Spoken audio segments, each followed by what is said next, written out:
Ah, the Ford F-150 Auto Start-Stop feature. If you've ever driven one, you know what I mean.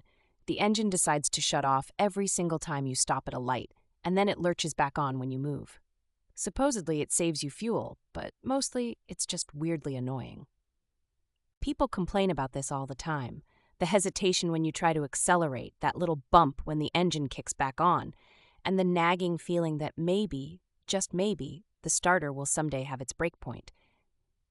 It's like playing a game of automotive roulette. I get it.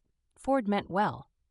They flash those tiny signs about environmental benefits, as much as a 5% improvement in fuel economy. But most F-150 owners I know would happily pay double that in gas just to not feel their truck hiccup at every intersection. Now, if you're like me, you want the truck to behave like a truck, not some hybrid minivan from the future.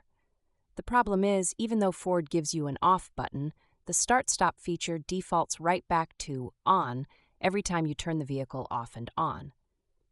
That makes it a pretty shallow attempt at driver autonomy. The first step, obviously, is to locate that little A-shaped button on your center dash or console. Pressing this will disable auto start-stop for the current drive cycle. But here's the pain point.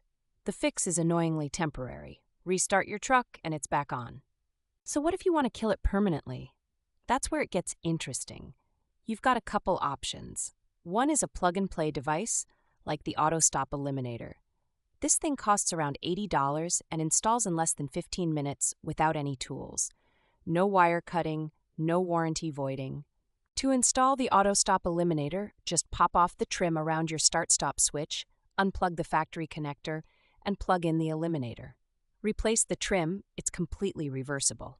The eliminator then remembers your previous setting, so if you turn it off, it stays off for every ride. Simple. People sometimes try DIY hacks, like pulling a fuse or yanking a wire, but pro tip, this can trigger warning lights, mess with your accessories, or even break something.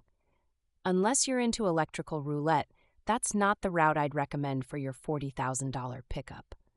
Another approach for the tinkerers, there are OBD-II programmers and tuners which can permanently disable the feature via ECU software. This is pricier, think $300 to $600, and definitely more advanced. If you like using your laptop for things besides email, this might be up your alley. Now, let's talk numbers. Most people aren't saving more than $50 to $100 a year in gas with Auto Start-Stop, but the potential wear on your starter and battery can add up much quicker. Replacing a starter on a newer F-150 can easily run over $600 with labor. I'll just say it. If you live in a place with a lot of traffic, hello Portland commutes, you notice this every single day. The time you spend at red lights basically becomes a slow-motion countdown to your starter's midlife crisis.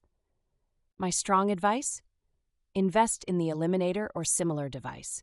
You get the joy of your truck feeling like a truck again, your nerves stay intact, and you no longer have to play find the button every time you hop in. Sometimes a small upgrade is worth every penny. If you're keeping it stock or have a leased vehicle, the temporary off button is your friend. For everyone else, just bite the bullet and do the permanent disable. It's one less thing to worry about on your daily drive through the jungle of modern car technology.